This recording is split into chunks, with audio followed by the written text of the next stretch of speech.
So,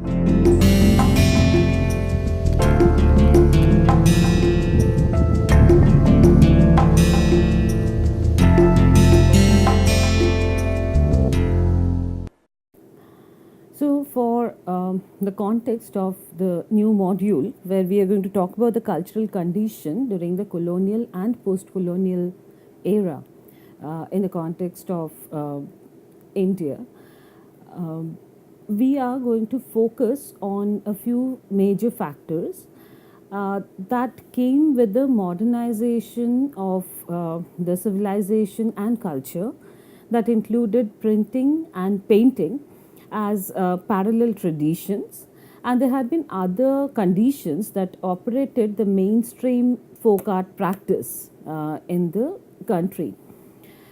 So it was stated earlier that folk art practices, especially like the narrative scrolls and other similar kind of artworks that was meant for social purposes, that was done for keeping certain aim in mind, and those aims were primarily to reach out to the common mass, telling the stories, sometimes using images as an alternative of texts for the people who are not that highly literate. So it's also said in many different texts of that time that there had been people whom we cannot totally call uneducated, though they were literate. So literacy level was low, but through the folk art and culture, uh, basically through the proliferation of different textual messages, through the narrative paintings, the narrative orations, folk songs, folk performances, people got the hang of the literature, the moral training, and many other things that was required for their basic education. So it was almost like a medium of reaching out to the common people and encourage them to operate their thinking for the entire society. So there had been some common value that prevailed in the common community culture. So that was something that went on for a very long time.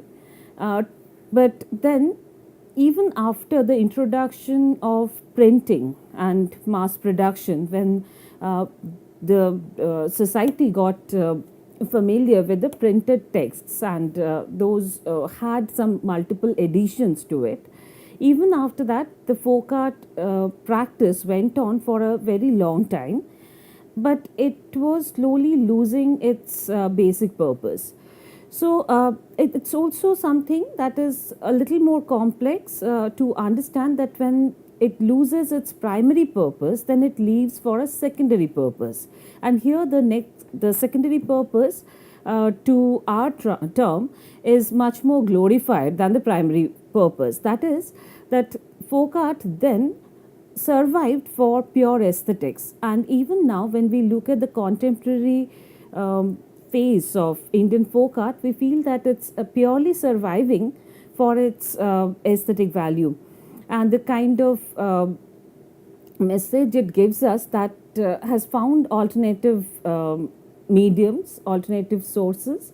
But still, the folk art practice is going on because of the rich identity, because of the rich compositional value, the narrative qualities, and the visual aesthetic that is understood and well taken by a huge mass. And also, the practitioners are taking a different interest towards it. They are instrumental in carrying out the tradition through changes. They're flexible enough to adopt changes. They're also traditional enough to stick to the conventional norms, learning the basic knowledge. And there are also people who are the patrons, who are the collectors and preserver. They are instrumental in the knowledge preservation part. So that is the basic profile of Indian folk art in a very, very positive perspective.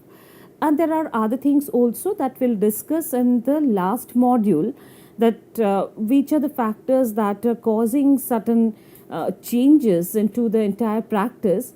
And some changes are for good, some changes are not doing much good to the practice. So things are slightly complex. And to understand that and to be able to assess and make comments, make judgmental comments on all this happenings, which is very contemporary, one has to take a sublime view. And because of that, it's very important that we should also have some understanding of the parallel tradition or the parallel visual culture that was on during the pre and post colonial era in our country's context. To understand the context, we are taking the zone which is in the eastern India, that's the Bengal, that was the undivided Bengal in the pre and post colonial era. And we are making a study to understand that. Although printing was introduced in the western India much before it came to Bengal, but with the new technology, with the technological empowerment, it gave a new aesthetic. It was more like the gift of printing that brought changes into the social life of the Eastern Indian culture to a large extent. And many of those things are very well documented. And there are clues. So we are using Bengal as our focus, and we're trying to understand how the social fiber changed with the new technologies and new medium of expression onwards. So it's more like we are going to talk about the cultural condition in the colonial and post-colonial era, which is focused on the post-colonial ideologies.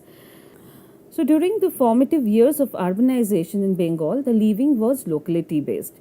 The social formation adhered to the doctrines of Manu Samhita, Brahmavaivarta Purana, Maitri Upanishad, and similar ancient texts, the instructions of which brought people of similar profession together as working communities. This is evident from the name of the localities that still exists. It's Beniatola, that means the locality where the business class people dwell. Patuatola, the community where the painter communities they live. That's a locality based classification. Then we have names like Komartuli, the potter's locality, Dorjipara, the tailor's locality, and so on. The structure experienced a change under the British rule as they shuffled the communities in an attempt to make Kolkata the second London. There were Portuguese, Dutch, and French intruders before the British who concentrated mainly on trade, but the British aimed to establish their colony as well as their culture. With the rapid urbanization, the land price increased and the painters, especially the Patuas, they moved to the nearby villages. Joan Jophania Holwell, a collector in British ruled city of Kolkata, in 1967 or 68 published an elaborate illustrated document of Hindu god and goddesses in the book titled Interesting Historical Events Related to the Provinces of Bengal and the Empire of Hindustan, published by T. Beckett and P.A.D. Hond. Kolkata was not introduced to printing press at that time. The first printed book in Bengal, named A Grammar of Bengal Language by Nanihal Brasi Halhed, was printed in 1778. Apart from this apparently coherent observations, 18th century vernacular art scenario, although not totally devoid of painting and cultural practices, was vastly oppressed by the British urbanization. it is possible that many of those village painters migrated to Kolkata in search of luck. The next Pattachitra tradition flourished in the urban location in the beginning of 19th century as a temple tradition in Kolkata with the Kalighat Mandir as a central haven. So, when the urban Pattachitra tradition sheltered in Kolkata, the entire art panorama was directed towards a new sensibility that was introspective of the means of time. So, it came up with a new profile that was more urban than rural. So, we are getting a parallel tradition of the rural folk art practice in like what was centered in Kolkata as Kolkata turned into a city. And there are people who came from villages, they got into the new sensibility with the time. And it was also like, based on the time and the kind of change the time was bringing in through the new sensibilities. So, K.G. Subramaniam expresses that the present cultural scene is obsessed with the sense of time that gives it a semantic location. They reinterpret history and set assorted synonyms of time such as colonial, post colonial, modern, postmodern. These are the terms that came into the vogue. So I quote from K.G. Subramaniam, written in 2007, that since most of them talk in terms of hand-drawn dichotomies, history is no more to them a placid stream of growth and continuity, but a turbid channel of conflict that takes us to the complexity of the time. That it was no longer a smooth happening, but there are external sources, the conscious practices that operated the entire making of the history.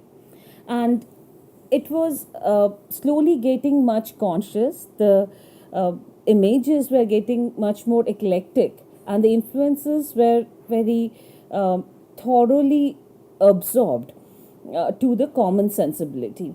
That made it all the more interesting in the present context.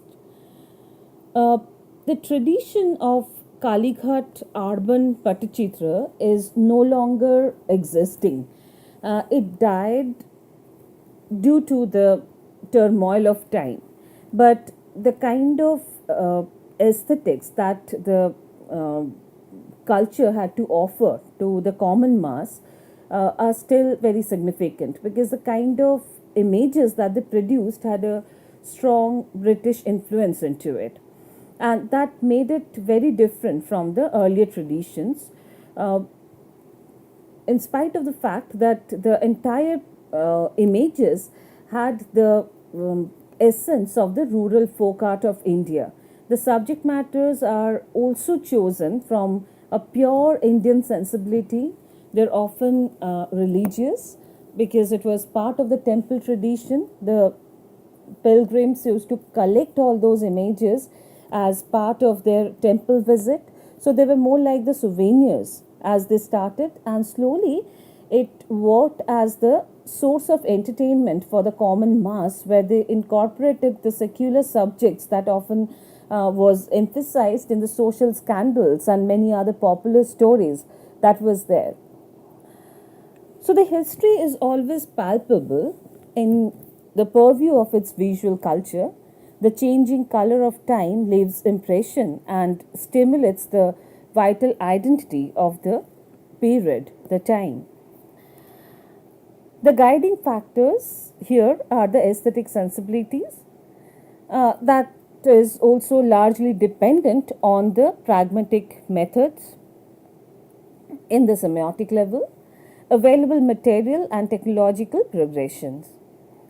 Another important factor that is also the communication outreach, an advancement of which causes a shrink to bring the isolated closer, expand the outlook with easy interaction, and alter lifestyle to overcome standardized conditions. So every day we were encountering a new sensibility, and it grew very fast with that. After the independence, it was a time for free thinking. So the new experience of being independent, the newly achieved freedom, and the fledgling nation, it was in terms with many other cultural conflicts that was brought by the eclectic characteristic of culture that uh, was already there, that took place into for a very long time. So the new experience brought in every Indian mind a keenness to get the taste and feel of an indigenous aesthetics. The popular culture responded to nationalistic movement and hereafter to the technical empowerment, and then it evolved with time. The images flagged a blend of folk and urban flamboyance, which was well established as a path to reach the common mind and to accept their own brands and identities. It came up with a profile which was eclectic, at the same time Indian. Indian manufactured products were long recognized for their palpable packaging and the graphic qualities in them, even before independence. They often stand out for their loud imageries, which are very strong and bold, such as religious heads, deities, famous persona, the political leaders, flora, fauna, and almost everything that was included into it. They were brightly colored and commonly contrasted with bold and obvious contour lines. The style was a mixture of traditional, eclectic, popular, and often kitsch representation of imageries, if we take it in a present term. Indian visual culture, considering such environment, may be looked at as a passage to the age old culture of our country. The hand printed and hand painted imageries that emerged during the colonial rule and then obtained its facelift during the post independent era shows how the popular images mirrored the cultural taste of a particular time, of a particular space. The need of mass production instilled a change in the existing tradition that was accountable for a new aesthetics. Apart from the improved functionality, uh, because the need of the time was more, the people of that time were slowly drawn into consumer societies. Their consumption was directed towards a very new sensibility that was brought in through the newly achieved independence. The new aesthetic perpetually thrived its blatant identity with a lasting impact to our mind. Between the mid 16th century and the end of the 18th century, printing activities were already in vogue in different parts of our country. But it only flourished after the new system of education covered the middle class majority and the backward or less fortunate, less privileged mass of the society. And that way it got its facelift in true sense. So let me quote from Nikhil Sharkar in 1983. He writes, for the transcription of manuscripts still remained exclusively the concern of the royal court or the temple priests. It was the age of patrons, knowledge and the fine arts were part of the privileges of an elite. The people as a whole had no access to this. Hence, the handwritten manuscripts were enough to cater to the limited demand, and the artist's brush by itself could satisfy the aesthetic yearning of the feudal overlords. In the book Balbodh Muktavali, printed in Tanjore in 1806, can be found the earliest known printed illustration appearing in the woodblock print. The first example of an illustration printed by an Indian artist was part of the Bengali book entitled Anuj Mongal. The book was published by Ganga Kishore Bhattacharjee and printed at the Fairies and Company Press, Calcutta, in 1816. There are two wood engraved illustrations in this book, along with the inscription engraved by Ramchand Roy. Quoted from Nirmalendu Das, 1994. So, although the printing started in Western India, as we know, with the Gutenberg's Bible printed in Goa, the first printing press was set there, mainly to print biblical text. We got introduced to printing. It was necessary for the Christian missionaries to print things in numbers, to spread the knowledge of Christianity to the common people of this country. So, handwritten things were not enough. They needed everybody to get access to that, and through them, literacy was also spreading throughout. It was going very high, the literacy rate. So, the biblical text had to be readable, and it was translated in many vernacular languages of that time, got printed in mass quantity. It also came with illustrations. They were mainly engraving, and it also was naturally embedded with the European aesthetic sensibilities. So, people were getting introduced to the story of the biblical texts and the morals, which were not very different from the one that they enjoyed in the local stories. So, it was an interaction that was taking place, but the style of illustration builded up a lot of other sensibilities to them that was connected to the unambiguous formation and the realism, which is close to the naturalistic tendencies, and all those things got added to the common visual culture of that particular time. So, during 1830s, printing presses established in Shobha Bajar, Dorji Tola, Aheri Tola, Goranghata, Shimulia and Bagbazar in northern Kolkata or North Calcutta of that time. The popular urban traditional putt painting of Kalighat came upon the pressure of increasing demand of lowering the cost of their work, because the mechanized printing and the handmade printing was not very well understood and appreciated by the common mass. So, when they were working on the wood engraving and other things, that was compared with the visual qualities of the mechanized printing, and the cost was going lower and lower. That also caused a significant change into the aesthetic quality of the urban folk painting.